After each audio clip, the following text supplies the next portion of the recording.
Let's bring in Michael Jaafar, trial attorney, national trial attorney. They call him Big Case Mike because he has big cases, and this is a huge case.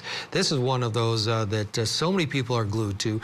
So many people see different things because they have opinions on it. What do you see from Brian Higgins and the romantic relationship, yes, that they sort of had?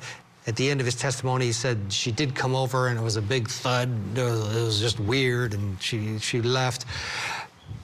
Overall thoughts of what we heard on direct and what you anticipate on cross. This is complete blockbuster testimony. This witness, I mean, I've been flabbergasted by this case since March, right?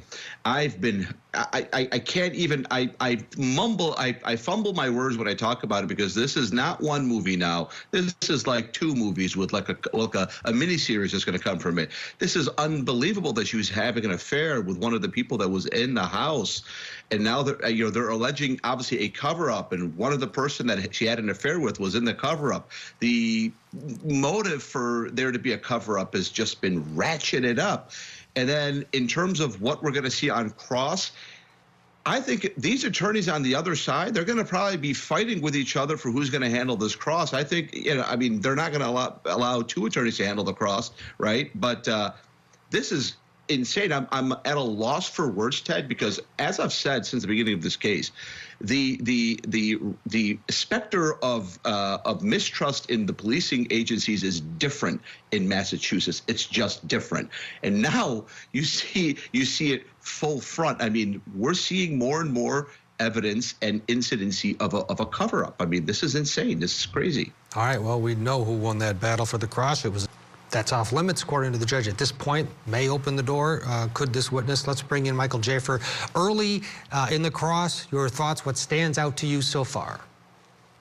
In every one of these defense where they're alleging a cover-up, there's what I call a conspiracy debt, right? So let's just say the allegation was that this murder happened in a concert stadium with 20,000 people looking, and all 20,000 people conspired. Obviously, nobody would believe it. I'm using that as an example to show that the more people that a defense allege were part of a conspiracy, the more difficult it is to prove the conspiracy. And so the way you prove the conspiracy is what you see now, which is he's fighting tooth and nail to show the closeness of these men, and that they were basically brothers in arms, and they would in fact cover up to murder one person.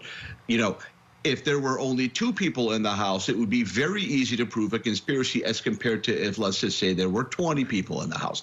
So that's what you're seeing this defense team trying to do. They're grappling with him and wrestling with him to say, you're friends with him. You were given this position purely as a courtesy, right? He wouldn't say, yes, this was as a courtesy. It was because of a tragedy. But really, they proved their point on that, right? And now he's trying to kind of open the door to the federal probe. And so this is what proving a conspiracy looks like. It looks like this. You're not challenging evidence. You're tying people through a proximity of their relationship. And so far it's going good. But if there are 5 more people that they have to prove covered up, that will become a challenge. Well, yeah, there have been 5 before this. This is the tail end of the list, but you're right. It's pushing the outer limits of it being believable. However, boy, there's some eyebrows that are raised throughout and from beginning to end in this case, I'm sure through end. Let's go back in now. The sidebar's broken up.